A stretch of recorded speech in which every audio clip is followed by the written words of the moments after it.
मित्रांनो, दिलेले शब्द म्हणजेच कोणते? इंग्रजी, मराठी नाही. मराठी शब्दामध्ये जसं आपण काना, मात्रा, वेलांटी ह्याचा विचार करून आपण जसं वाचत असतो त्याच पद्धतीने इंग्रजी वाचनामध्ये सुद्धा जे लेटर्स वापरले जातात त्या लेटर्स वापरल्या कसा करायचा, दिलेला शब्द कसा वाचायचा हे जर आपल्याला अवगत झालं तर आपण अचूकरित्या दिलेला शब्द वाचू शकतो. त्याचं प्रोनाउन्सिएशन योग्य पद्धतीने आपण करू शकतो. हे केव्हा समजणार आहे? जेव्हा आपण त्या अक्षराचे नियम समजून घेतलेत तर आपण ते सहजरित्या वाचू शकू. आता गोंधळ केव्हा होत असतो? जर समजा दिलेले शब्द असतील आणि त्या दिलेल्या शब्दामध्ये वेगवेगळे अक्षर वापरलेले असतात, कारण अक्षरापासून शब्दांची निर्मिती झालेली असते. मग जर अक्षर वाचन जर आपल्याला माहिती नसेल किंवा त्याचा फोनिक, त्याचा प्रोनाउन्सिएशन जर माहिती नसेल तर आपल्याकडून 100% चुका होण्याची शक्यता असते. या चुका होऊ नयेत म्हणून असे लहान लहान टॉपिक्स फार महत्वाचे असतात. ओके, तर या टॉपिकच्या माध्यमातून आपल्याला काय समजायला मिळणार आहे? तर जी या अक्षराचा जर वापर झाला असेल तर त्याचा उच्चार ग म्हणून करायचा की ज म्हणून करायचा. दिलेल्या शब्दात जर जी वापरला असेल तर त्याचा उच्चार काय म्हणून करायचा? ग म्हणून की ज म्हणून? हे नियम तर आपल्याला माहिती असायला हवेत. आता जी हा साधा अक्षर आहे, पण जर समजा नियमच माहिती नसतील तर आपण अचूक शब्द वाचणार आहोत का? नाही. घाबरू नका, आपल्यासाठी हे नियम फार महत्वाचे असणार आहेत आणि आपल्या व्हिडिओच्या माध्यमातून, आपल्या चॅनलच्या माध्यमातून ह्या सगळ्या शंका तुमच्या दूर होणार आहेत. म्हणून टेन्शन घेऊ नका, ठीक आहे? फक्त माहिती समजून घ्या आणि त्या पद्धतीने प्रॅक्टिस करा. बघा, जीचा उच्चार ग की ज हा टॉपिक समजून घेत असताना आपल्या सर्वांचं माय क्रिएटिव्ह एज्युकेशन या युट्यूब चॅनल मध्ये स्वागत आहे. तर हा टॉपिकला सुरुवात करतोय. जीचा उच्चार ग म्हणून करायचा की ज म्हणून करायचा? बघा, फार महत्वाचं आहे. लहान लहान नियम आहेत परंतु अत्यंत महत्वाचे आहेत. जीचा मुख्य उच्चार मराठी भाषेचा आपण विचार केला तर ग म्हणून केला जात असतो. जीचा मुख्य उच्चार काय केला जात असतो? ग इन ब्रॅकेट हार्ड जी, दीर्घ ग. ओके, नियम काय सांगतोय? जेव्हा जी नंतर ए ओ यू ही अक्षरे असतील, जेव्हा जी नंतर ए ओ यू ही अक्षरे असतील किंवा एखादे व्यंजन आले असेल, जी नंतर हे अक्षर किंवा एखादा व्यंजन आला असेल तर तेव्हा साधारणपणे आलेल्या जीचा उच्चार ग म्हणून केला जातो. काय म्हणून केला जातो? ग, ग म्हणून त्याचा उच्चार केला जातो. जर समजा पॅटर्न असा असेल, पॅटर्न काय सांगितलेला आहे? G plus A, okay, oblique O oblique U, otherwise C, म्हणजेच हा कॉन्सोनंट आहे. याला आपण व्यंजन असं म्हणत असतो. जर समजा जी नंतर एखादे व्यंजन आले असेल किंवा या प्रकारचा पॅटर्न असेल, ए अदरवाइज ओ अदरवाइज यू यांच्यापैकी जर अक्षर आले असतील तर त्याचा उच्चार ग म्हणून केला जातो. ठीक आहे? एक्झाम्पल कशा आहेत पहा. शब्दाच्या सुरुवातीला जर जी आला असेल तर त्याचा उच्चार ग म्हणून करायचा. शब्दाच्या सुरुवातीला जर समजा जी आलेला असेल तर त्याचा उच्चार काय म्हणून करायचा आहे? ग म्हणून करायचा आहे. एक्झाम्पल पहा, जी ए टी ई. या ठिकाणी आपण नियमानुसार बघा पॅटर्न काय आहे? जी नंतर ए आलेला आहे, या ठिकाणी सांगितलेला आहे. जी नंतर जर ए आला असेल, बघा या ठिकाणी ए आलेला आहे तर उच्चार ग म्हणून करायचा, उच्चार ग म्हणून करायचा. मग या ठिकाणी काय होईल? गेट असा हा शब्द आपण वाचत असतो, जी सायलेंट असतो. आता जी सॉरी, या ठिकाणी गेट अशा पद्धतीने आपण वाचत असतो. या ठिकाणी ई आलेला आहे, ई सायलेंट असतो. ई चे सविस्तर नियम आपण समजून घेतलेले आहेत. दुसरा पहा, जी ओ ए टी. जी नंतर अक्षर कोणता आलेला आहे? तर ओ आलेला आहे आणि म्हणून आलेला जी चा उच्चार आपण काय करू? ग म्हणून करू. गोट. ओके, गोट अशा पद्धतीने आपण तो शब्द वाचत असतो. इथे पहा, जी आहे आणि जी नंतर कोणता अक्षर आलेला आहे? तर यू अक्षर आलेला आहे. मग यू अक्षर जर समजा आला असेल तर आलेल्या जी चा उच्चार काय म्हणून करायचा? ग आणि न म्हणजे गण अशा पद्धतीने आपण शब्द वाचत असतो. आणि पुढे सांगितल्याप्रमाणे जर समजा यांच्या व्यतिरिक्त जर समजा अक्षर आले असतील म्हणजेच आपण त्यांना व्यंजन म्हणत असतो. काय म्हणत असतो? व्यंजन मराठीमध्ये. इंग्लिशमध्ये आपण कॉन्सोनंट म्हणत असतो. जर समजा जी नंतर एखादे व्यंजन आलेले असेल तर अशा वेळेत सुद्धा त्याचा उच्चार ग म्हणून केला जात असतो. एल हा जो आहे तो व्यंजन आहे. काय आहे? व्यंजन आहे. जी नंतर एल वापरलेला आहे. हे ब्लेंड्स आहे. जी एल ग्ल झाला, बरोबर. आणि ए ग्ला, एचा आ आ अशा पद्धतीने उच्चार आपल्याला माहिती आहेत.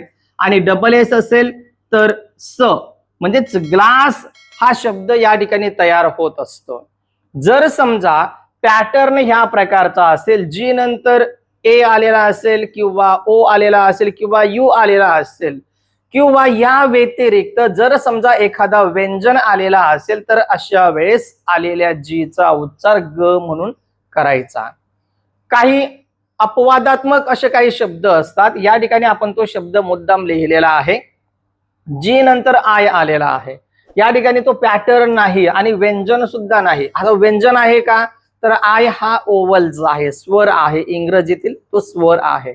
मग या ठिकाणी जीचा उच्चार काय म्हणून करू आपण? ज म्हणून करू की ग म्हणून करू? काय वाटतं तुम्हाला? जीचा उच्चार काय म्हणून करू आपण?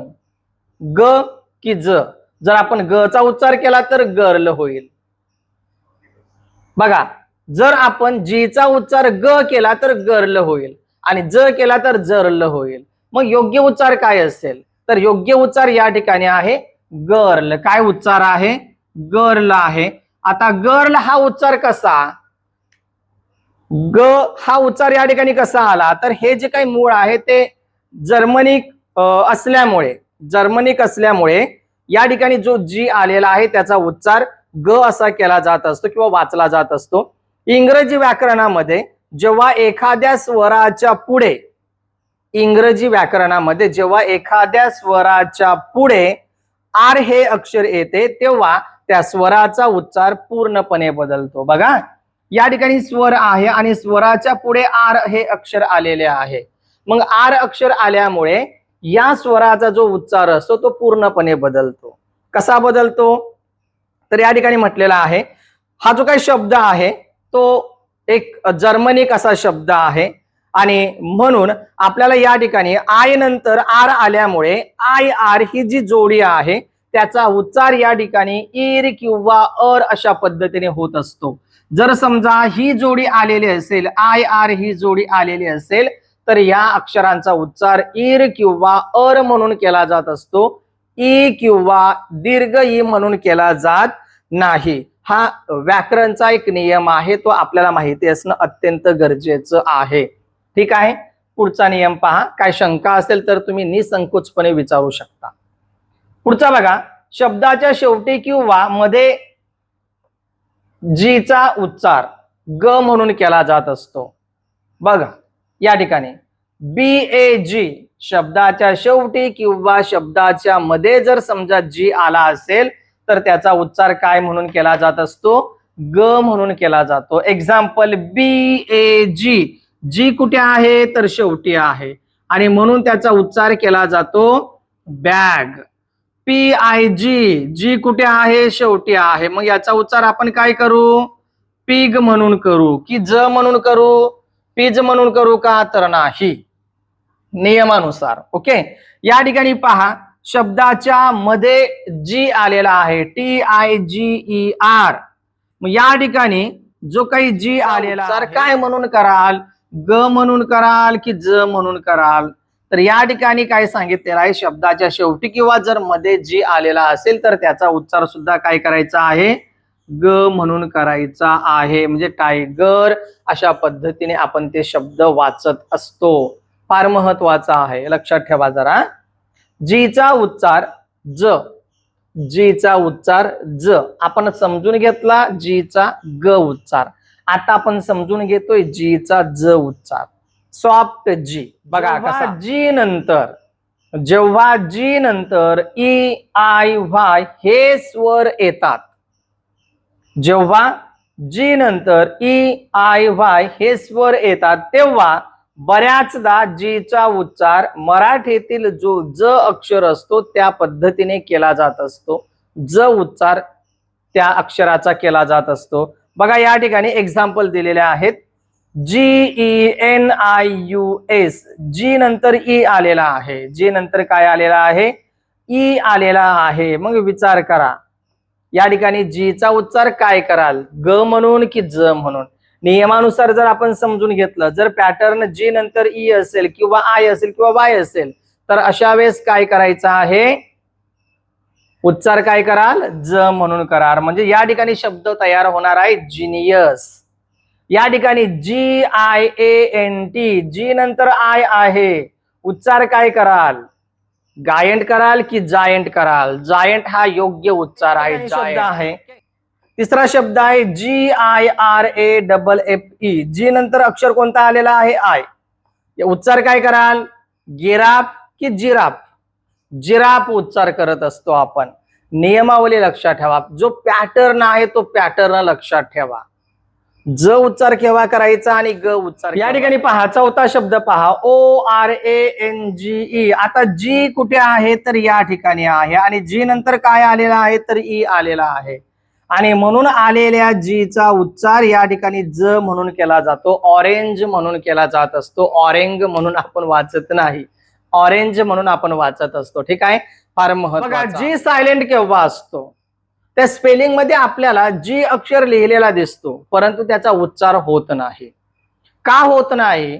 काय नियम असतील? तर बघा काही इंग्रजी शब्दामध्ये जी लिहिलेला असतो परंतु तो उच्चारला जात नाही, तो बोलला जात नाही. नियम काय आहेत? तर एनच्या आधी किंवा शब्दाच्या शेवटी जर GN असेल तर अशा वेळेस जी सायलेंट असतो. एनच्या आधी किंवा GN अशा पद्धतीने जर समजा रचना असेल तर अशा वेळेस जी उच्चारला जात नाही, तो शांत असतो, सायलेंट असतो. एक्झाम्पल म्हणून SIGN, GN असेल तर जी सायलेंट असतो. म्हणजे या ठिकाणी सिग्न होणार नाही तर साईन असा शब्द वाचत असतो आपण. साईन. या ठिकाणी पहा FORREIGN, या ठिकाणी सुद्धा शेवटी GN आहे. म्हणजे GN, जीचा उच्चार होईल का? तर नाही होत. या ठिकाणी आपण फॉरेन अशा पद्धतीने शब्द वाचत असतो. इथे पहा तिसरा उदाहरण DESIGN, GN शेवटी आहे. GN काय आहे? शेवटी आहे किंवा त्याचा वापर एनच्या आधी झालेला आहे आणि म्हणून सेम आहे. एकतर एनच्या आधी किंवा GN असल्यास जर समजा पॅटर्न असा असेल तर अशा वेळेस जी कसा असतो? सायलेंट असतो. या ठिकाणी आपण डिझाईन म्हणत असतो, डिझाईन वाचत असतो. बरोबर की नाही? योग्य प्रोनाउन्सिएशन आपण ह्या पद्धतीने करत असतो. हे नियम आपल्याला माहिती असणं गरजेचं आहे, नाहीतर चुकीचा उच्चार 100% होत असतो. पुढे पहा चौथा GH चा उच्चार आहे. GH जर आलेला असेल तर उच्चार कसा करायचा? शब्दात जी नंतर H आल्यास, दिलेल्या शब्दामध्ये जी नंतर जर H आला असेल तर त्याचे उच्चार बदलत असतात. त्याचा उच्चार पूर्णपणे बदलत असतो. कधी कधी त्याचा उच्चार GH जर आलेले असतील तर त्याचा उच्चार केव्हा केव्हा फ म्हणून होत असतो. ते आपण मागील टॉपिकच्या माध्यमातून आपण ते उदाहरण शिकलेलो आहोत. सोडवायला सुद्धा दिले असतील तुम्हाला. बघा कसं ROUGH, लास्ट GH आहे. GH आहे म्हणजे या ठिकाणी GH चा उच्चार फ म्हणून केला जात असतो. या ठिकाणी शब्द होईल रफ, रफ आणि या ठिकाणी टफ. जी आणि H चा उच्चार काय म्हणून केला जात असतो? कधी कधी जी सायलेंट असतो. या ठिकाणी आपण विचार केलाच त्याच पद्धतीने आणखीन या पद्धतीने जर आलेला असेल तर तेव्हा सुद्धा जी सायलेंट असतो. कसा? बघा LIGHT आणि NIGHT, या ठिकाणी जी सायलेंट आहे, या ठिकाणी सुद्धा जी सायलेंट आहे. कसा असेल?